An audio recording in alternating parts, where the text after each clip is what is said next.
지금은 살이 많이 쪘습니다. 이래봬도 왕년에는 좀 몸이 많이 가벼워서 달리기를 참 잘했던 기억이 납니다. 달리기 참 잘했죠. 아마 여기 계신 많은 분들이 운동을 좋아하고 잘 하셨을 거라 믿습니다.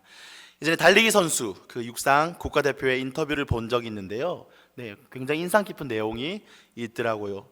좋은 기록을 내기 위해서, 잘 달리기 위해서 어떤 것을 가장 신경 쓰십니까? 라고 물어봤는데요. 어떤 것 같으세요? 근력도 있을 것이고요. 순발력, 여러 가지 것들이 있지만 그 선수는요, 이렇게 얘기를 하더라고요. 네, 준비 자세가 가장 중요합니다. 라고 이야기하는 것을 들었습니다. 그 출발 자세, 아시죠? 땅에 팔을 짚고 딱 이렇게 출발하기 전 그 준비 자세가 굉장히 중요하다는 거예요. 그래서 그 영상에서 그 출발했다가 준비했다가 출발하고 준비했다가 출발하고 하는 그 반복되는 행위를요 계속해서 보여준 것이 기억납니다. 출발 자세, 그 출발 자세에 좋은 자세를 유지하고 그 달리기에 더 빨리 가고 좋은 기록을 내기 위해서 그 준비 자세를 끊임없이 연습한다는 것입니다. 그래서 준비 시땅 했을 때 가장 빨리 갈 수 있다는 것이죠. 그 자세가 안정적이지 못하고요, 그 자세가 별로면요 출발을 잘 못한다고 하더라고요. 기록에도 영향이 미친다고 이야기를 하는 것을 보았습니다. 어쩌면 우리의 인생 여정도 이와 마찬가지가 아닐까 합니다. 오늘 본문을 통해서 우리의 신앙생활 가운데 우리의 인생에 매일매일 걸어가는 그리스도인으로서 여정 가운데 잘 갈 수 있는 지혜를 알 수 있기를 소망합니다. 정비가 되어 있어야 잘 갈 수 있다는 것입니다. 정비가 잘 되어 있어야 잘 갈 수 있습니다. 오늘 말씀은 이렇게 시작합니다. 우리 1절 말씀 함께 읽어보시겠습니다. 이스라엘 자손이 애굽 땅에서 나온 후 둘째 해 둘째 달 첫째 날에 여호와께서 시내 광야 회막에서 모세에게 말씀하여 이르시되, 이때가 언제일까요? 출애굽에서 나온 지 한 12해가 되던 때, 이미 앞에서 9개월 동안 성막이 지어지고 이제 약 한 달 정도가 지난 때입니다. 그리고 이 지금 머물러 있는 시내 광야를 떠나기 약 20일 남은 시점입니다. 그때 그 시점에 하나님께서 모세에게 그 회막 가운데에서 말씀하시는 내용이 민수기 1장 내용입니다. 무슨 말일까요?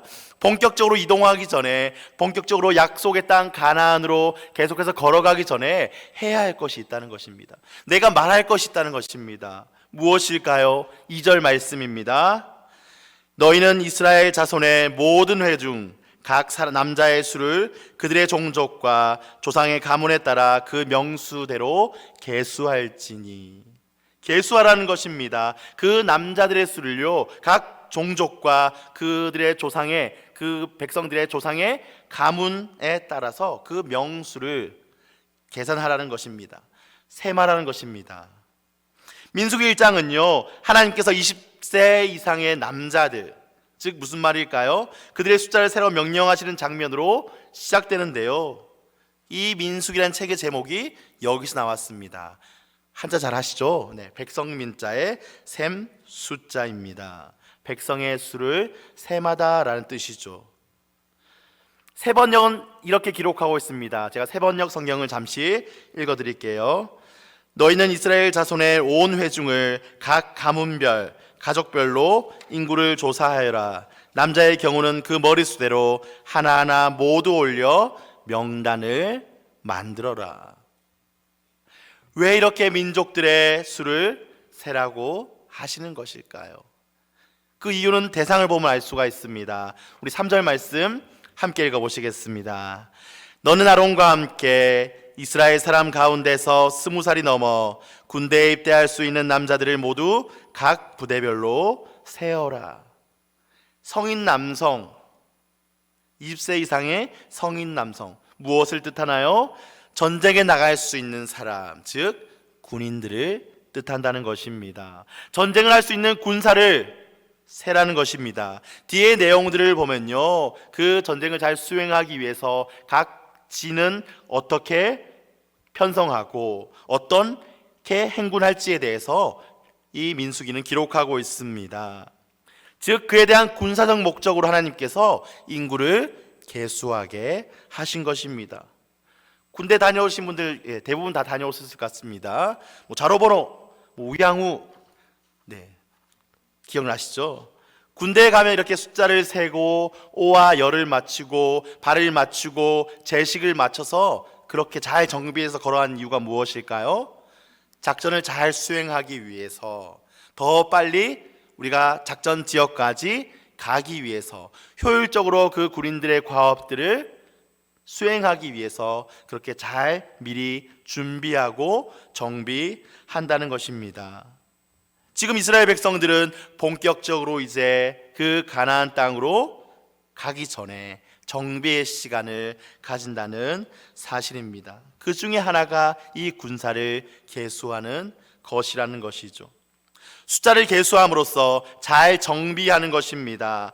달리기 선수가 그 출발 자세를 연습해서 더 빨리 더 좋은 기록을 내기 위해 그 이유가 있다면, 이 이스라엘 백성들은 그 광야길을, 약속의 땅까지 가는 그 여정길을, 그 훈련의 길을 잘 걸어가기 위해서, 잘 그 길을 하나님의 뜻에 따라 걸어가기 위해서, 그 훈련의 과정을 잘 통과하기 위해서 하나님께서 명령하셨다는 것이죠. 잘 정비케 하셨다는 것입니다.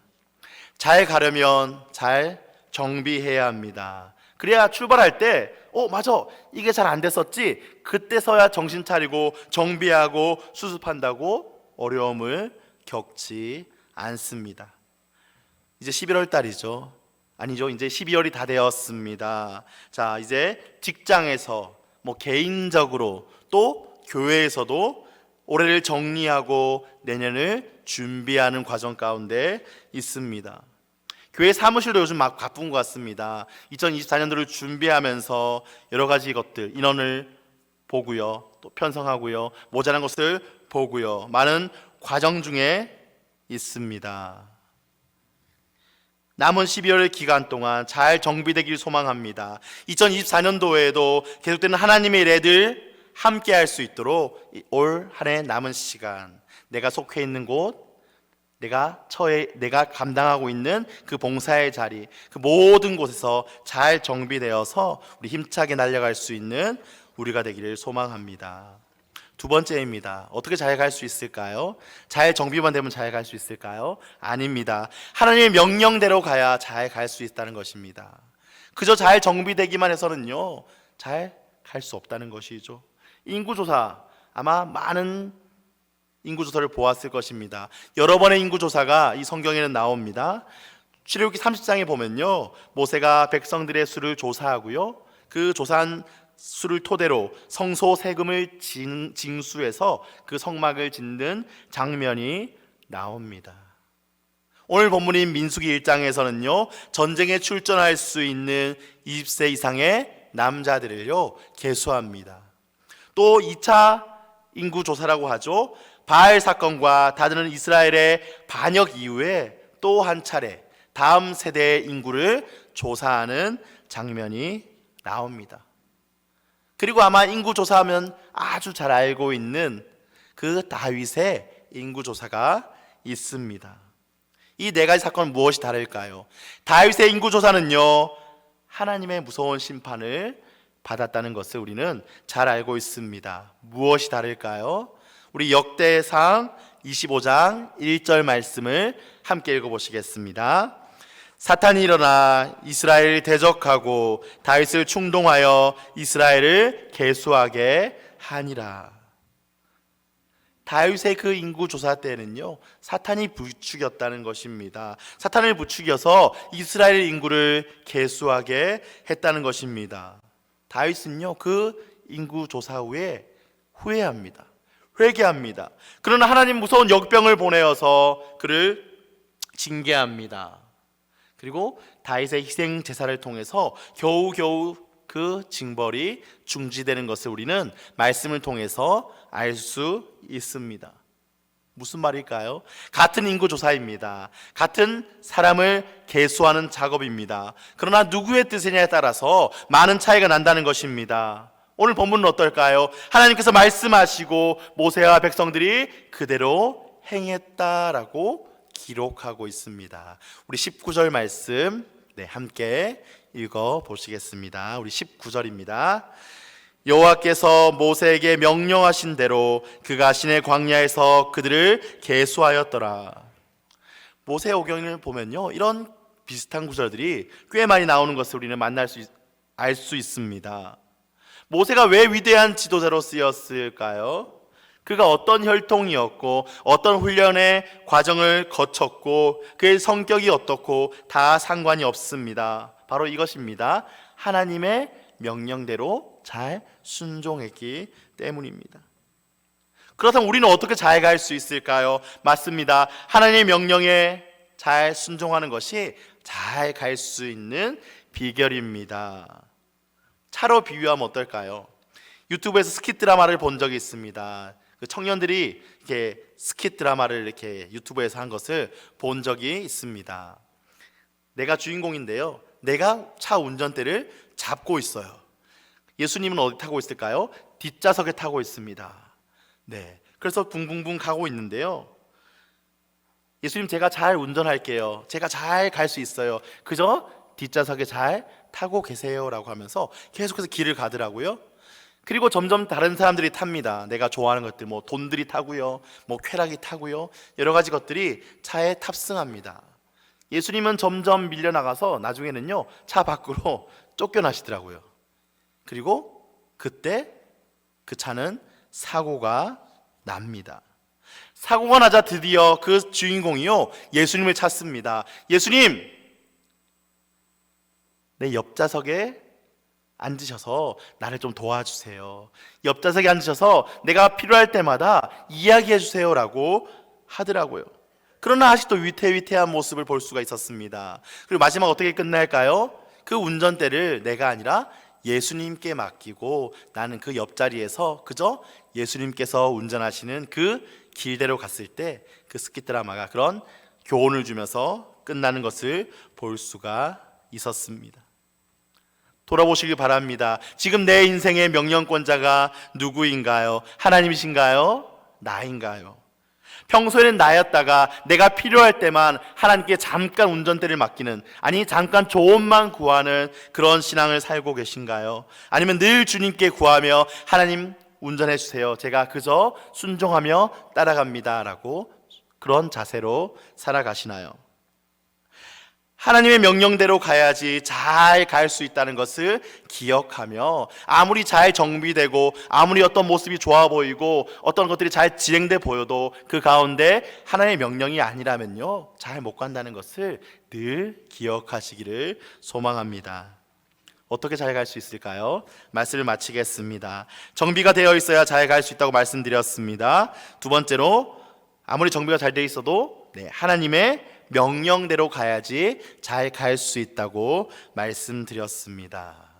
우리 어떤 적용을 할 수 있을까요? 우리 남은 한 달 우리의 인생을 잘 계수해 보시길 바랍니다. 올해 한 1년을 잘 돌아보시기를 바랍니다. 잘한 것들이 있을 거예요. 1월 달부터 지금까지 정말 기도하며 하나님의 뜻에 따라서 내가 순종하며 나아간 것들, 우리 개인도 괜찮고요, 우리 부서도 괜찮고요, 잘한 것들이 있을 것입니다. 그런 것들은 어떻게 해야 할까요? 잘 가져가야겠죠. 돌아보면 또 못한 것들이 있을 것입니다. 부족하거나 그저 내 마음대로 해서 망친 것들이 있을 것입니다. 그런 것들을 통해서 후회하는 것이 아니라, 후회해서 끝나는 것이 아니라, 하나님, 내가 이런 것들을 내 마음대로 했네요, 내가 그저 하고 싶은 대로 했네요, 하나님께 순종하며 나아가겠습니다, 고민하며 못한 것을 더 잘할 수 있도록 애쓰시기를 소망합니다. 무엇보다요, 한번 1년 동안에 하나님의 은혜를 잘 계수해 보시기를 바랍니다. 교회 오빠 이관희 집사님 지금 돌아가셨죠, 소천하셨지만 이런 인터뷰 내용에서 이런 내용이 있습니다. 남들이 보면 너무나 불쌍하잖아요. 너무나 아프고 너무나 고통스럽고 아무것도 정말 어떻게 말할 수조차 없는 그 상황 가운데 이런 고백을 하더라고요. 내 인생은 항상 플러스다라고 얘기하더라고요. 내 인생 가운데 마이너스인 것들, 아프고 뭐 돈이 없고 여러 가지 걸 다 모아놓고 또 내 인생에 플러스인 것들, 하나님께서 나에게 주신 것들을 다 이렇게 탁 더해봤더니 항상 플러스라고 얘기하는 것을 기억합니다. 우리 하나님께서 주신 복, 하나님께서 주신 그 은혜도 잘 계수하시기를 소망합니다. 그래서 잘 계수하여서 내년이 시작되었을 때 2024년 준비 시작할 때 정말 힘차게 나아갈 수 있는 우리 성도교회 또 모두 개개인이 되기를 간절히 소망합니다.